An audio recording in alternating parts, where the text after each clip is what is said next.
Pong naglabas na isang journalist ito, isang istasyon, na sinasabi na ako daw po ay nagngat-ngat dito sa loob ng Senado. Ito po ay Ano po yung... middle finger po.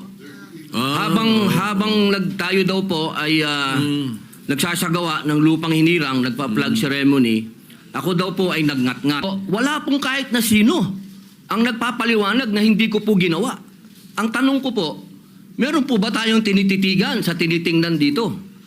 Kasi napakabigat po ng akusasyon na ito sa harapan po ng ating bandila. Ako po yung magngangat-ngat. Kung politika lang, handa po ako mag-resign.